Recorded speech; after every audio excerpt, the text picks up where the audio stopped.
That's a preferred stock.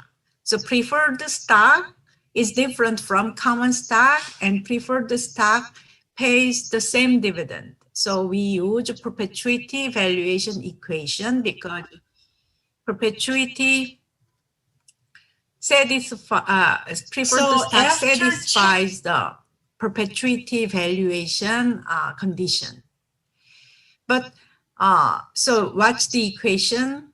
T divided by R, required return. So that's the equation for the preferred stock valuation. And then we move on to case 2, a little bit more complicated case, meaning that dividend is not constant, but growing at a constant rate. So if that's the case, what's the valuation equation? Valuation equation, stock price is D1 divided by R minus G. And so in slide number 11, we are using that relationship. So when the dividend growth rate G is constant, what's the relationship between growth rate and stock price? As the growth rate gets larger and larger, stock price increases. And what's the maximum growth rate? The maximum growth rate, that's growth rate of a dividend cannot be greater than R. The required return, growth rate should be smaller than the required return. If not, we cannot use this kind of logic. And there is so it's not possible for the constant growth rate bigger than required return. If such a company exists, I will definitely buy that stock.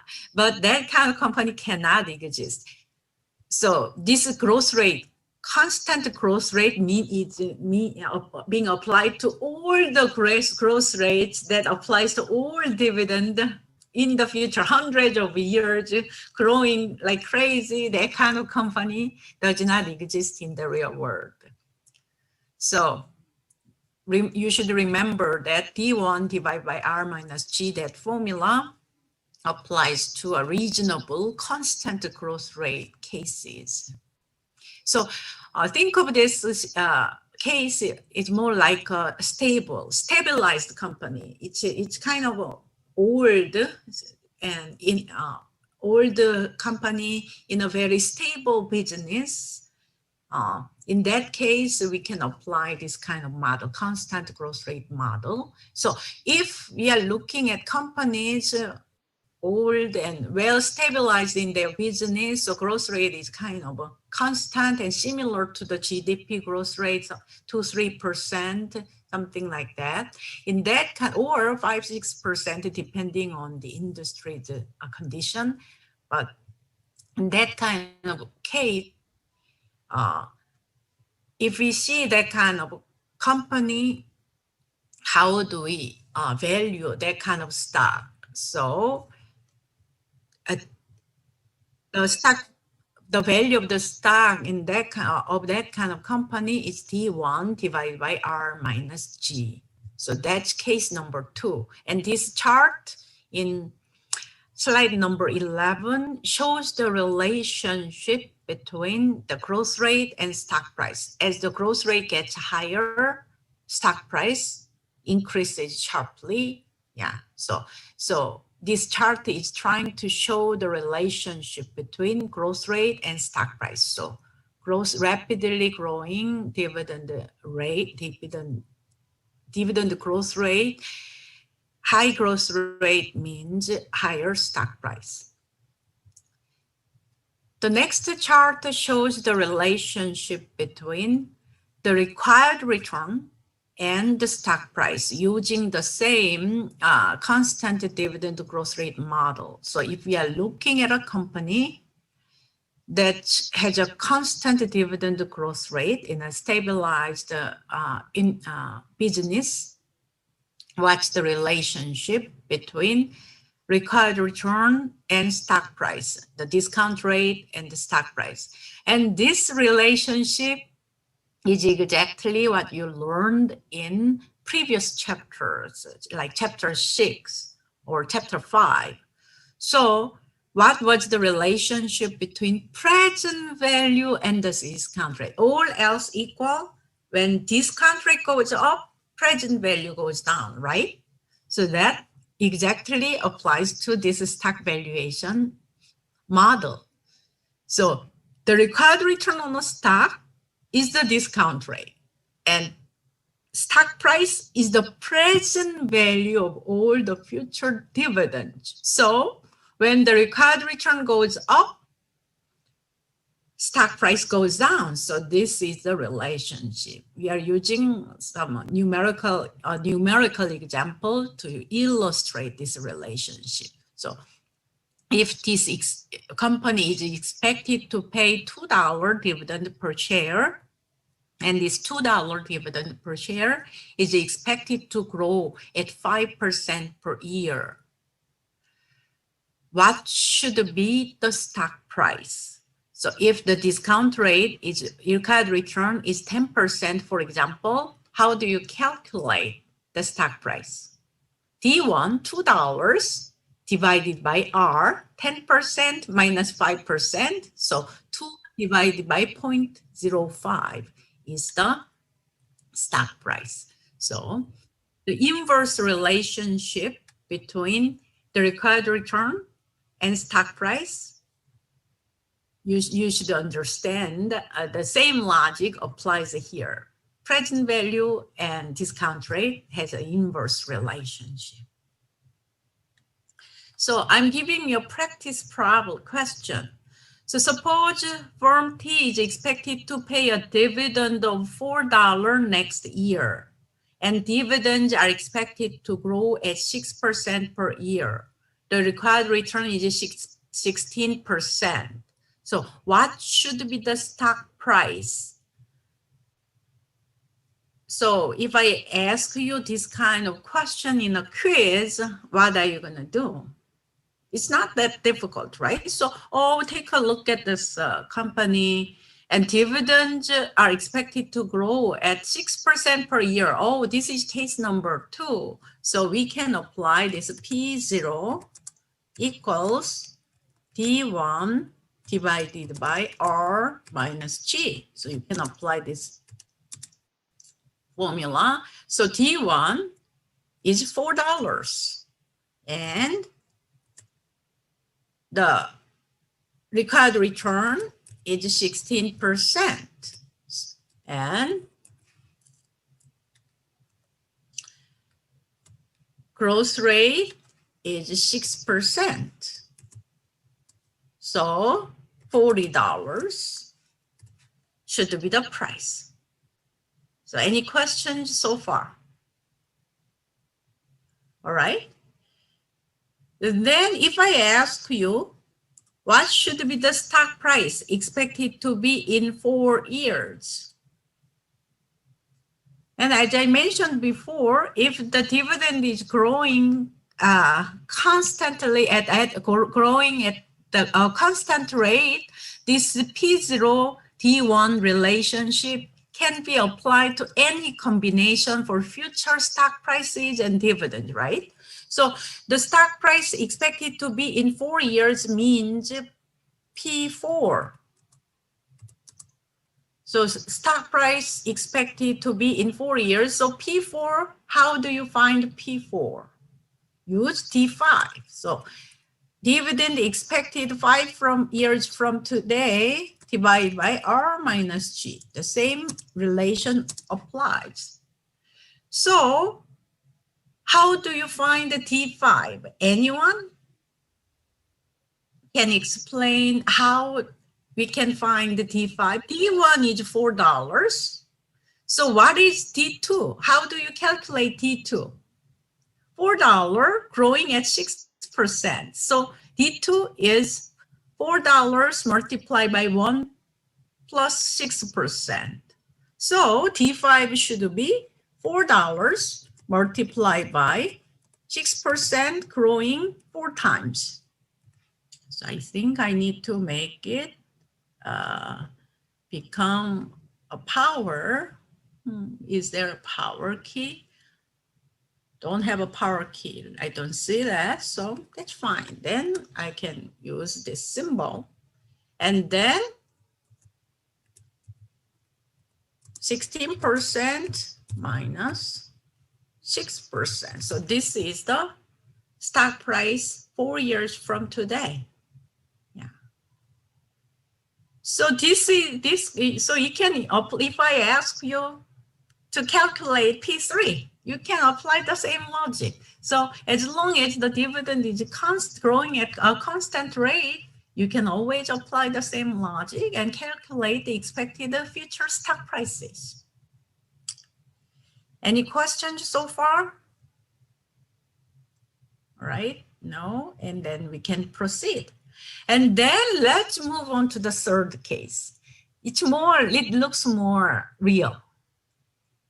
So the third case means this company is not at a very stable business yet. So examples, startups or rapidly growing companies. So those rapidly growing companies have a very high growth rate. At the beginning, when a new company, when an entrepreneur starts a business, the company is still small and young. It's not generating a lot of profit. But the company has good ideas and good technology and good people, so it has a lot of potential. So how do we value that kind of company? We need multiple stages. So at the beginning, when the dividend is expected to be changing a lot, we do the individual valuation. So but always remember, stock price is the present value of all the profits, all the dividends the stock is expected to be paying. So we are discounting those dividends. So during this rapidly changing period, we find the present value of these early individual dividends, and then we make a forecast. So remember, we are doing the valuation now. So when investors do stock valuation, they need to find the value now. But the value should be based on all the expected future cash flows from the stock. So using the best information available now, investors do valuation. So if there is a period the company is expected to grow fast, then we do the valuation for this rapidly growing period and find the present value of dividend first, and then for the remainder, we cannot do the individual dividend valuation forever. So what we do is at certain point, so the company is expected to stabilize after a rapidly growing period. There's at some point in the future, their growth will slow down. So during that stabilized period, we apply the constant growth rate model and then discount all the cash flows to find the present value. So this is case number 3, supernormal growth. So using a numerical example is a better way to understand this supernormal growth case. So let's take a look at this simple example. Suppose a company is expected to increase dividends by 20% in 1 year and by 15% in 2 years. After that, dividends will increase at a constant rate of 5% per year forever. So if the last dividend was $1, so that means $1 is D0, not D1. So D0 is $1. Required return R is 20%. So what is D1? D0 is $1. And this $1 dividend is expected to grow at 20%. So D1 should be $1 multiplied by 1 plus 20%. So here D1 is $1, D0 multiplied by 1 plus 20%, because 20% is the growth rate of the first dividend. So dividend growth rate for the first year, so $1.20. And how do you find the second dividend, D2? Just read the question. The dividend is expected to grow at 15% during the second year. So you multiply the first dividend, D1, by 1 plus the second year growth rate, 15%. And how do you find D3? After the second year, the company is expected to grow at a slowed down 5% rate. So you apply the 5% growth rate and find D3. And this is an important point. You apply the first constant growth rate dividend growth rate of 5% to calculate D3, right? So that means you can calculate D2, P2, because you are using D3. You can calculate P2. So that's how to calculate P2. So P2 is stock price expected 2 years from today. So that's calculated using D3. Dividend expected 3 years from today. So P2 is D3 divided by R minus G. So that's $9.66. But that's not the answer. Why? Because when you do stock valuation, you're supposed to calculate the value now. Price is supposed to mean present value. You pay or receive that price now in the market. So stock price should be the value at time 0 now. So how to convert P2 to P0? So to convert P2 to P0, you should consider not only P2, but also what's not included in P2, but should be included in P0. That should be D1 and D2. Because wait a minute, does P2 include D2? No. P2, price 2 years from today, includes D3 and all the remaining dividends. So D3, D4, everything included in P2, but D2 and D1 are not included in P2. So that's why you need to include D1 and D2 and P2. But you don't just add D1 and D2 and P2 to calculate P0. Why not? Because of the time value of money. D1 is a future money, that will be paid 1 year from today. So how to convert D1 to P0? Apply the simple time value of money equation. Present value is future value divided by 1 plus R to the power of T. What is R? 20%. So don't use 5%, don't use 15%. So a common mistake students make during a quiz or an exam is mixing up discount rate with growth rate. So don't use growth rate for discounting. That's not right. So you should use the required return on the cash flow as a discount rate. So growth rate is used to calculate future dividends. So you should know when to use what kind of rate. So that's why you must practice on your own without looking at my answer. So use these examples in the slide as well as connect problem sets to practice. So you need to test your understanding, practice, and you need to compare your answer with the correct answer and learn. So, but good news is, as long as you practice and understand the logic, you can answer any questions. But until you master that concept, the logic and analytical procedures,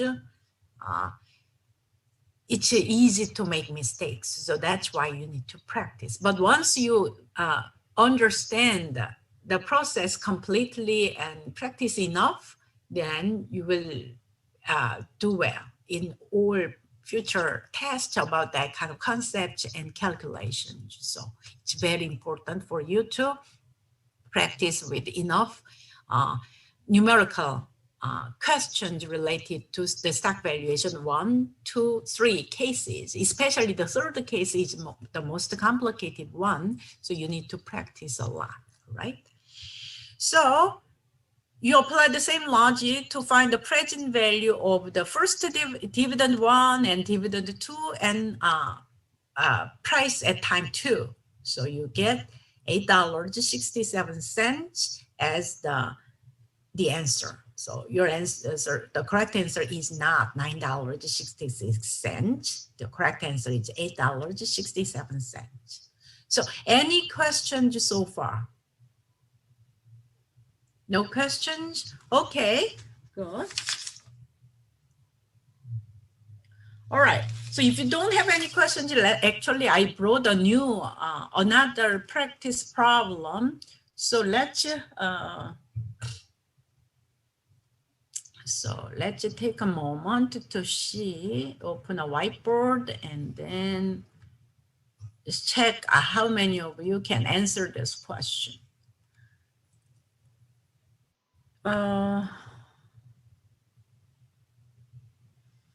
Yeah, here is my question. So company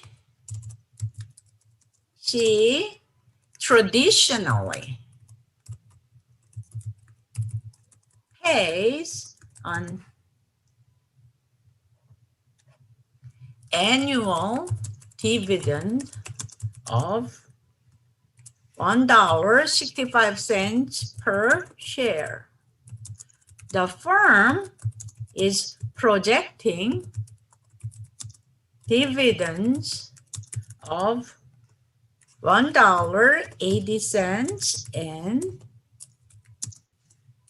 $2.05 over the next 2 years, respectively.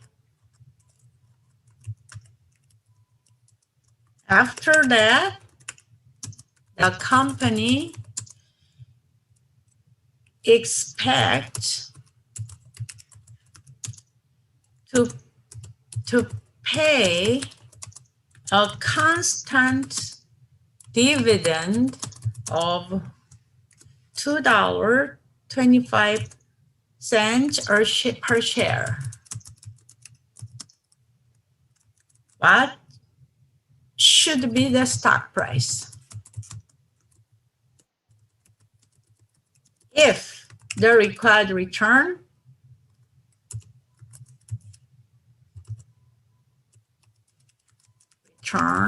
is 10%. Yeah, here is my question. So I will give you 2 minutes and then I will open a poll to see how many of you can find the right answer. Yeah. So you may want to write down this equation, write down this question to answer. Yeah, start doing the calculation. And while waiting, I will take a screenshot and to take attendance. I will use the participant list to take attendance.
I'm almost done with taking the attendance using the participant list.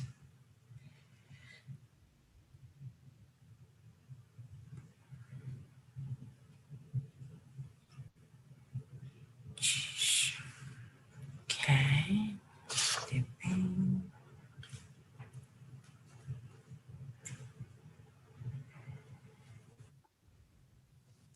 I see another student in the waiting room.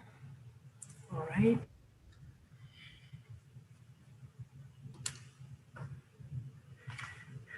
All right, so I'm done with taking the attendance. And then I will open a poll. I'll write the poll. The question: what should be the stock price? So what should be the stock price? So I make several choices. So a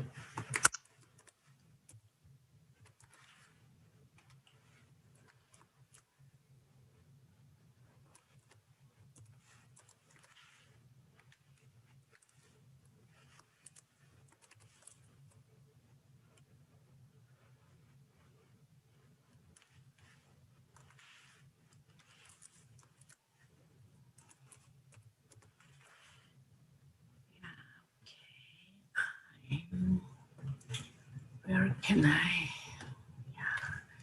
save, and then I launched the poll. So let's see how many of you found the right answer.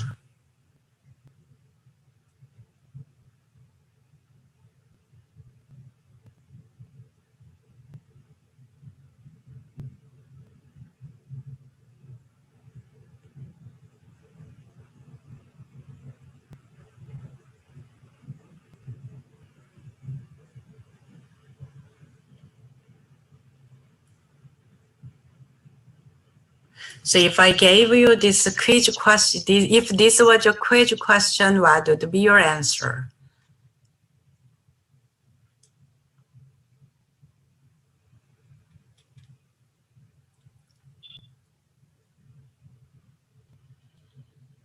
So I'll give you 20 seconds more. So take a position.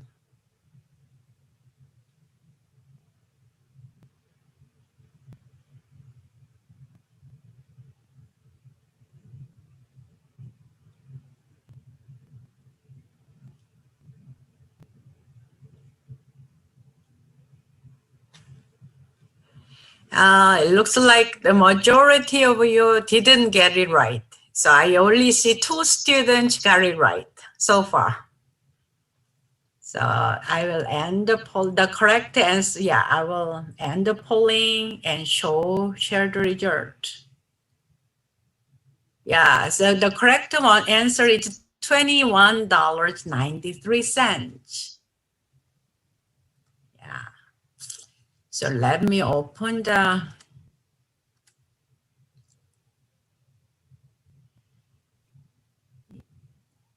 yeah, Ken, I got your attendance, okay? You're late, so try not to be, try to arrive on time in the future, okay? All right, let me share my whiteboard again. So, to answer this question, which case we should apply? So we should apply case number 3 because this company does not have a constant growth rate. So we need to do the multi-stage evaluation. So to find P0, what should we do? We should start with D1. So where is D1? So the company D1 is expected to be, yes, thank you, Jackie. D1 is $1.80. Good job. Yeah, Jackie and Wei Hao, good job. So $1.80 is D1. And what about D2? $2.05. And what happens? After that, the company is expected to pay the same dividend. So that means D3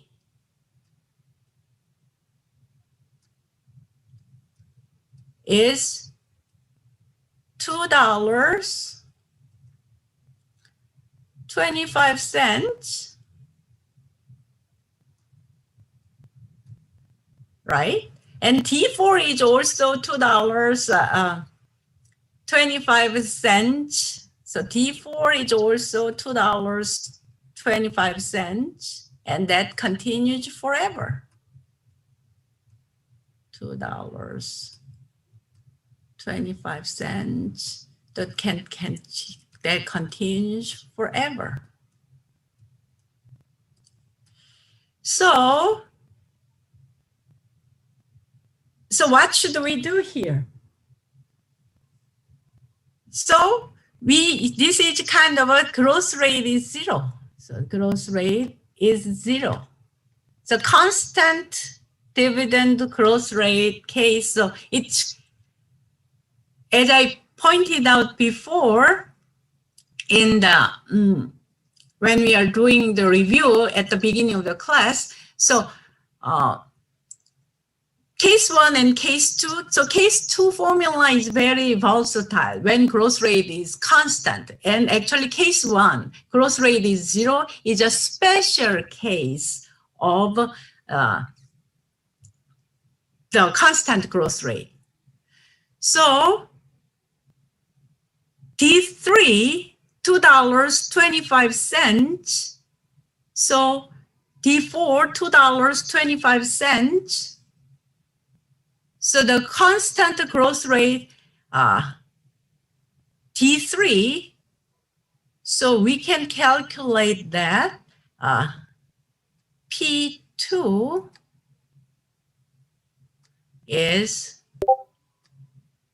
D3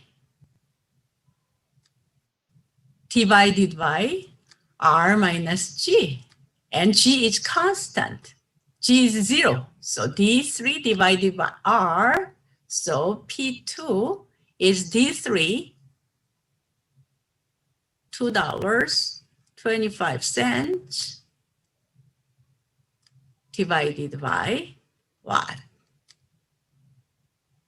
10%. So $22.52, 22.50. So this P2 has D3, D4, every remaining dividend. So, and this is time 2 money. So we do add these two, 22.50. But these are time 2 money. So what should we do? We need to discount. So time 2 money. What discount rate we should use? 10% is the discount rate. 1 plus R, 10%. To the power of what? 2. And what should we do here? 1 plus 10% to the power of 1. So we do this calculation, and yeah, this is $21.93. $21.93. All right. So any questions so far? No? Okay, good. So as you saw from this kind of example, when you see other people doing the calculation, it looks easy, but when you sit down, it's easy to make mistakes. So you need to practice, practice, practice until you get used to this kind of valuation calculation. So if you don't have any questions, let's move on to the slide.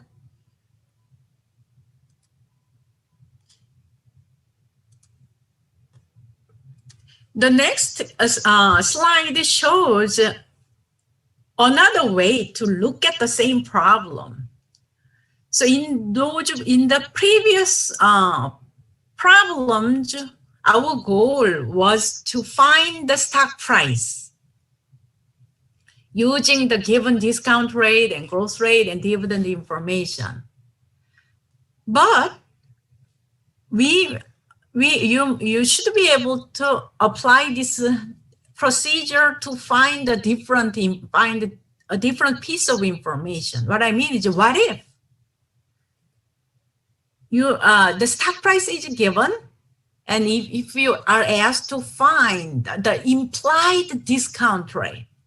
So isn't it natural to think of this kind of case? What I mean is, if we don't have any the market available, for example, if we are doing your job is to do a stock valuation for an investment bank. So for example, suppose you started as an intern of an investment bank like Goldman Sachs. Oh, wow, that's great. So investment banks, their job is to do like help companies, privately held companies to go public, like IPO process. So that means for doing the valuation for IPO, there is no stock market available yet. So investment banks should help investors and issuing firm finding the right value. In that case, stock price, the market price is not available. So in that case, applying this kind of methods to try to find the stock price. What's the right price for this new stock? But if we are looking at a non-existing company, then market price is already available. So using that available market price, what is the implied discount rate? So the discount rate investors are applying to this stock valuation on average. So we cannot ask all investors who trade that stock what kind of discount rate you're applying to this stock. We cannot ask that. There are so many investors buying and selling the stock. So what we can do is we use the stock price we observe from the market. So right now the stock market is open. So we can observe the stock price movement. So you pick this stock price, and according to this model, what this stock price is telling about the investors' required return. So what kind of discount rate investors are applying to this stock. So that kind of information we can find based on the observed stock price. And this slide is explaining that kind of thought process. So as I mentioned before, if the stock is expected to grow at the constant rate of G, if that's the case, this stock price should be D1 divided by R minus G. So we just, and D1 means D0 multiplied by 1 plus the growth rate. So we just rearrange this equation mathematically. How? We can, so to rearrange this, so you multiply what's in the denominator by both sides to get rid of the denominator and use your mathematical knowledge, and then this equation is exactly the same as R equal D1 divided by P0 plus growth rate. So these two equations are mathematically equivalent. And this equation has actually very useful practical interpretation. So If growth rate G is constant, the required return is D1 divided by current stock price plus the growth rate of the dividend, expected growth rate of the dividend. And what's the name of this ratio? D1 divided by P0. This has a very famous name, dividend yield. So dividend yield is D1 dividend divided by current stock price. So let's say, for example, if the stock price is currently $100, and this $100 stock is expected to pay $2 dividend next year. So what's the dividend yield? So $2 divided by 100, so 2%. So 2% dividend income, this investors of this stock is expected to earn. So dividend yield is $2 dividend divided by current stock price 100. So that's the meaning of dividend yield. So, and what is G? So G is the growth rate of dividends. So when you buy stocks, what kind of returns you earn? So there are two sources of making money out of stocks. One from dividend, the other capital gains. So meaning that you buy a stock and hopefully you can sell it at a higher price because of the high growth of the company. The stock price will grow with earnings growth, dividend growth. So stock price will go up and you sell at a higher price. So that's called the capital gain. So stock, when investors in the stock market have two sources of generating returns. One is from dividend, the other from capital gains. So let me give you a simple numerical example. Suppose you buy a stock for $100 and you receive $2 dividend and you sell the stock at for $105. So what is your return from this investment? Buy at 100, sell at 105, and receive $2 dividend. So your return is 7%, right? So how? So $2 dividend divided by 100, so that's 2%. And stock price grew from 100 to 105, so 5% growth. So 5% plus 2%, 7% is the return. So that's how to look at that return decomposition. And that kind of return decomposition logic, you can easily understand by rearranging this. P0 is D1 divided by R minus G. So rearranging that mathematical equation to this form, you can easily understand why stock return has two components, dividend yield and the growth rate. And so any questions so far? So here is a numerical example. Suppose the stock price is $10.50 and this stock just paid $1 dividend. So just paid $1 dividend means this is D0, and D0 is not included in stock price P0 because it's already paid. So remember, stock price is the present value of all future expected future dividends. But D0 is used for what?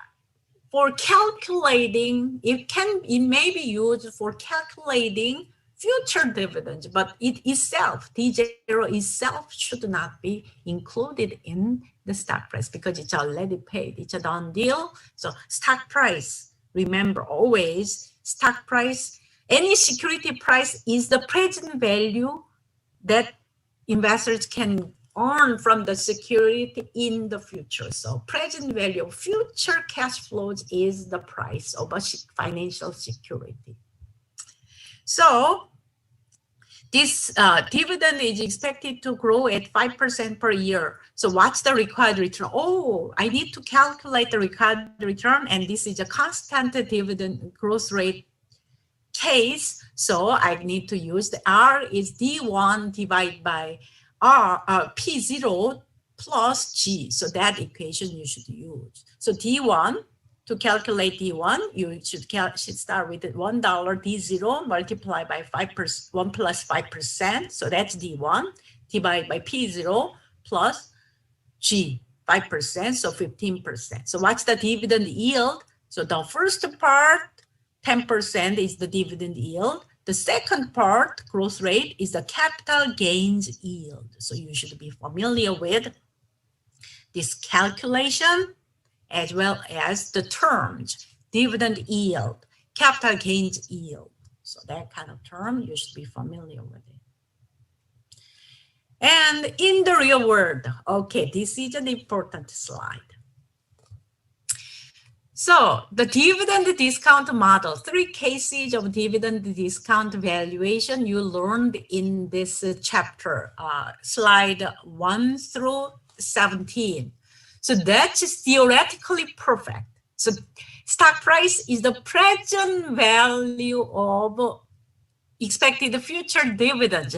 Theoretically, that's accurate because when stockholders buy stocks, they will receive dividends in the future. But in the real world, do financial analysts use this theoretical method for stock valuation? The answer is no. Why not? Because predicting dividends is not as accurate. So it's not practical to estimate dividends. We have better estimates because dividend payment decision, it's already like a, how can I explain this? So dividend payment is not a fundamental variable analysts prefer to predict. So what I mean is analysts in the real world can get better estimates from the cash flows. So in short, the best way to do stock valuation is to focus on cash flow from assets. That's why in chapter 2 of this course, we emphasize cash flow from asset. So, but in this class, in chapter 8, why this book is emphasizing the dividend discount model, I think there is a good reason, because this is an introductory course. So not to make the stock valuation discussion too complicated. And also this is not an investing class. This is a corporate finance class. So for corporate financial managers, so how to make the good decisions. So for that kind of purpose and for an introductory course, the dividend discount model is enough. So that's why this book is focusing on the dividend discount model. But I'm introducing this other message because of several reasons. So many of you will not take other finance courses. So for many of you who's not majoring in finance or accounting, this is probably the only finance course you learn. But this the stock market, understanding the stock market is very important for all students. So, and that's why I'm trying to give you a little bit more than this theoretical stock valuation model. That's one reason. The other reason is you already learned the other method using ratios analysis in chapter 4 and chapter 3 and chapter 4. So market value multiples like PE ratios. And also Brooklyn College students are lucky. The Copeman School of Business students are lucky to have an access to the Bloomberg market concept. So as I mentioned in the syllabus, and there is information, I posted the information about Bloomberg market concept on Blackboard as well. And also I'm giving you a project. So that's why using this stock valuation concept you learned in this dividend discount model is theoretically good, but practically not very useful. So you need to improve your understanding to understand this important topic, stock market well. So I'm using this several slides in this chapter, as well as valuation chapter we had in only in the semesters, chapters 3 and 4, and also using the project. So, but this is dividend discount model concept you learn. So the methodology, the math, how to do the calculation. Later, those students who will take investment and security analysis courses, you will see that, oh, this is stock valuation model, dividend discount model, still useful. So that's not the end, but it's like a very introductory part. But other courses, you can use other courses to expand your knowledge down the road. But I'm trying to balance this theory and the real world, the different topics, and try to make manageable. So in short, so that's why I'm asking you to take the equities module of PMC using the code. Brooklyn College students are lucky, so you are using your Brooklyn College email address and using the code, the class code I posted on Blackboard. You can take that PMC for free, and you need to have that kind of knowledge to complete the project. And for others, for general public, it's $149. But Brooklyn College students, if you are using the class code I provided and your PC mail address, that's free. So this slide is using this slide. I'm giving you a brief summary of those two stock valuation methods: relative valuation method and absolute valuation method. So stock valuation using multiples. So another method, stock valuation method, very widely utilized in the real world, is multiples like PE ratio. So the idea is very simple. So price per share divided by earnings per share ratio. So earnings per share, if an analyst can have an estimate for earnings per share, multiplying it just by target multiple, target P ratio to find the right price. So this is the idea of using P ratio multiples for stock valuation. This is called the relative valuation.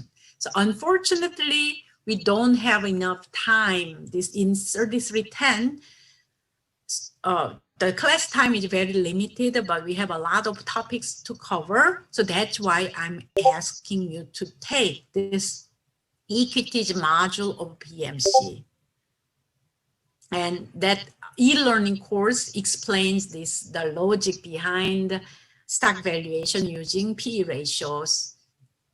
So take this, and to make sure you learn this through PMC, I'm giving you a project using that topic. But you have plenty of time until the project is due, but plan ahead. And there is in addition to the P multiple, there is another valuation method, or relative valuation method, enterprise value to EBITDA multiple. So, but we don't have time to, we don't have time to discuss this in detail. So if you want to learn about all those in detail, using the 15-week period and the real world learning, I definitely recommend you to take Finance 5330 security analysis. Brooklyn College has a really good security analysis course compared to other schools.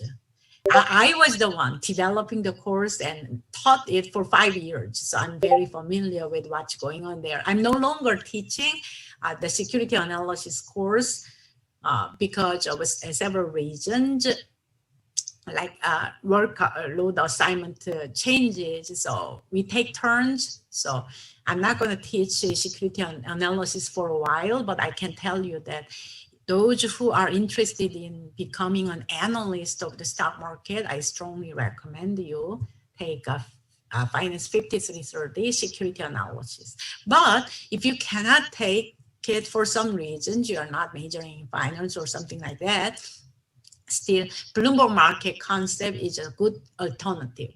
So if you those who cannot take that security analysis course, so that's why I'm asking you to complete the BMC course, and that's why I'm assigning the project. And also there is another method, the DCF, for stock valuation. In DCF, discounted cash flow valuation, we apply exactly the same logic as this dividend discount model, but only one difference is this DCF uses cash flow from assets, not dividend, because it's a lot better.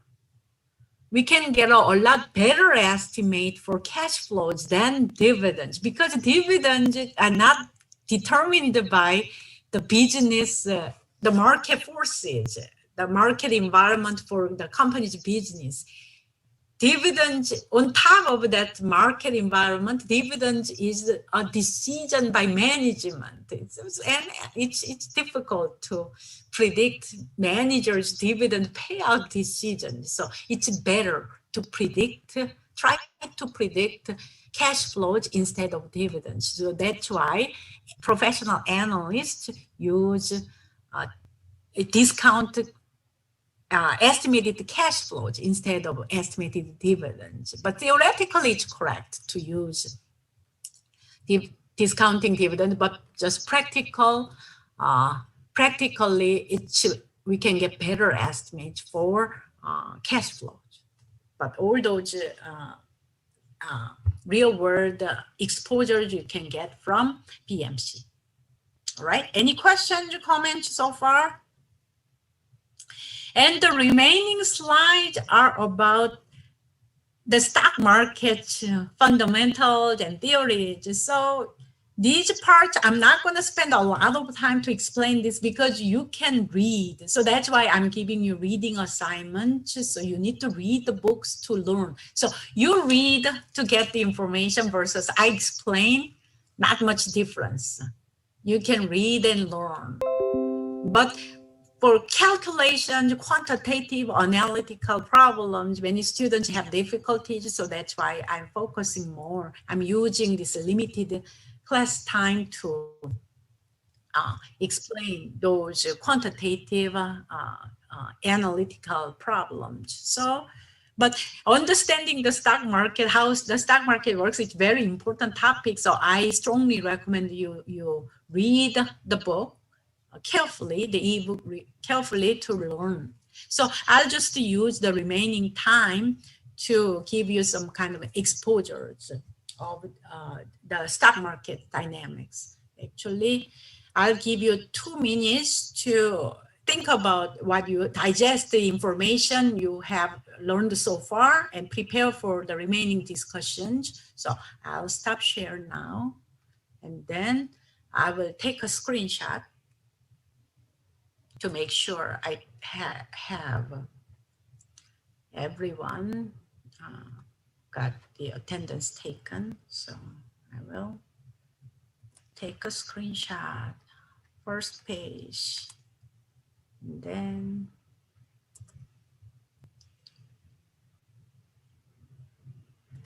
move on to the second page.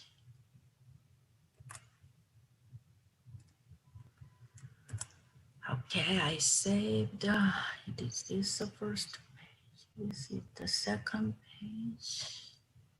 Let's see. page. All right. And then just in case, I copy the checkbox. Okay, go to the checkbox.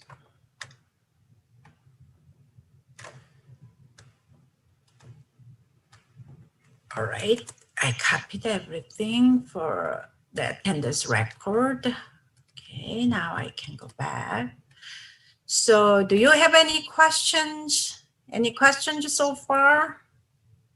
If you don't have any questions, let's go back to the slides. So this slide shows the features of common stocks. So common stocks have voting rights. So as we learned in chapter 1, corporations have agency problems because of the separation of ownership and management. Why? Because corporations, so why do many companies choose corporations as the form of their business organization? There are many benefits, and a very important benefit of being a corporation is easy to raise capital, right? So there can be many, like millions of stockholders contribute capital to the company. But the downside is there are so many owners, so they cannot make the day-to-day decisions. So there are agents of the owners because there are too many owners in a corporation. So who are the agents of owners? Managers, CFOs, CEOs, and CTO. And also there are many general managers, vice president. There are many managers in the corporations making decisions every day to run the company. But when the company makes a very important decision like acquisition or some kind of expansion, so when companies make a very important decision, shareholders meet and vote.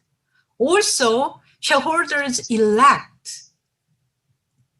board of directors, so representatives of shareholders, so board members elected. So electing board members and making important decisions about companies. So there are voting. So who can vote?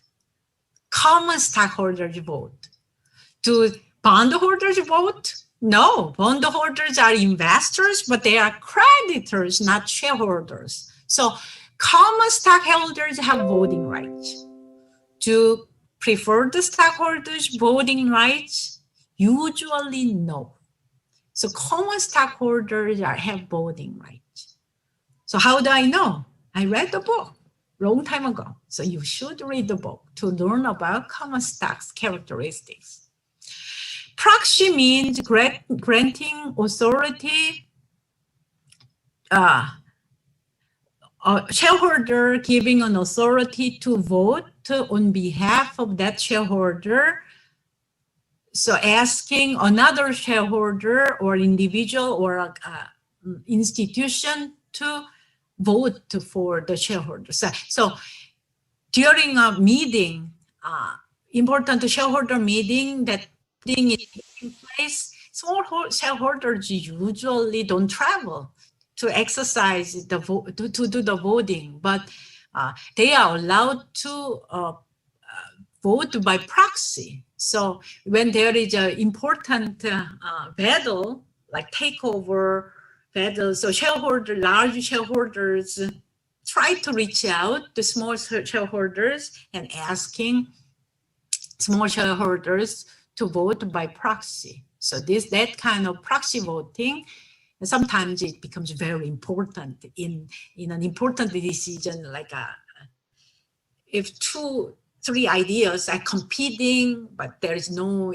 majority among large institutional shareholders, then those majority shareholders try to reach out. The large institutional shareholders try to send letters to smaller shareholders, and this we are gonna have this kind of vote. So this is why you should vote for this idea or something like that. And can you give the proxy to support this idea or something like that. So that kind of proxy voting sometimes becomes a very important issue in important decisions. And some companies have multiple classes of stocks. So for example, Google's parent Alphabet has different classes of shares. So not all the companies have different classes of stock, but it's getting popular. So some companies have a dual classes of shares. So for example, these class A shares are for don't have one vote per share, but these class B shares have 10 votes per share, something like that. So dual classes of stocks. It's more complicated in valuing that stocks. But some companies, the different classes, stock prices, not very different. But so for other companies, the stock price difference can be quite high. So you need to be aware of that kind of dual classes. There are companies that have dual classes. And what are the other rights? So common stockholders have other rights. So other rights of common stockholders include rights on dividends. So common stockholders share proportionally in declared dividends. So dividends are not liability until declared. But after declaration, dividends become the rights of shareholders. And also, common stockholders share proportionally in remaining assets during liquidation. So when a company is in financial distress and bankruptcy cannot make payments to creditors, creditors bring the case to the bankruptcy court, and there can be reorganization or liquidation. But a company's the bankruptcy court decides to order liquidation. If that's the case, everyone should be paid before anything paid to common shareholders. So that's why common stockholders are called residual claimants. And there are also other terms you need to know, like for example, preemptive rights means when a company decides to sell additional shares to raise more capital from the stock market, common stockholders have the first shot.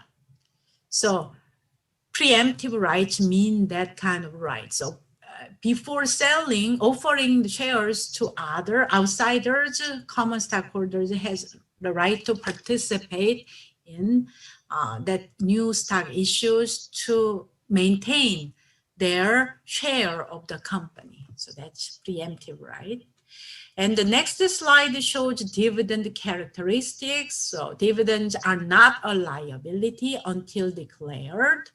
So that means companies cannot go bankrupt for not declaring dividends. So dividends, even preferred stock dividends, are not liabilities. So dividend is a dividend. It's not a liability. So, and stockholders cannot bring the case to bankruptcy court, even though they are expecting dividends, but it's not required to be paid by the company. And dividend, another important aspect is tax. Dividend is not a tax deductible expense. So dividends are not tax deductible. So double taxation issue of corporations we already discussed in chapter 1. And the next slide shows the features of preferred stock. So preferred stock dividends must be paid before common stock dividends. So that's why we call this stock preferred stock. And dividends are not liabilities. And another important aspect of preferred stock dividend is cumulative. So most preferred stock dividends are cumulative, meaning that companies are allowed to skip preferred stock dividends if there is, for some reason, they have a temporary, like COVID-19 is a good example. This stock has been paying $1 dividend every quarter for the past 40 years. For example, for this preferred stock, $1 per quarter is the dividend, is the stated in the offering document. And this company has paid $1 per quarter dividend for the past 40 years. But during the pandemic, for example, this company has a temporary problem and decide to skip this fourth quarter dividend, then that's fine. Preferred stockholders cannot bring the case to the bankruptcy court. But what should happen? What if the next, if the preferred stock dividend is skipped, nothing should be paid, nothing can be paid to common stockholders. And what happens the next quarter? If the company has enough money to pay dividends, the missed fourth quarter dividend and the next first quarter next year's dividend, all dividends should be paid because preferred stock dividends are cumulative. So before anything paid to the stockholders, common stockholders, preferred stock dividends should be paid because cumulative preferred stock dividends are cumulative. And preferred stocks do not usually carry voting rights. So meaning that preferred stockholders usually do not vote. So who can vote? Common stockholders. So why do we call preferred stock preferred? Because anything in terms of payment or bankruptcy liquidation, when in terms of receiving money, preferred stockholders get it first before common stockholders. So that's why we call them preferred stockholders. And we have 3 more slides, but we are almost done with this stock valuation chapter. All right, any questions? If you don't have any questions, we finished today's class, so you can leave.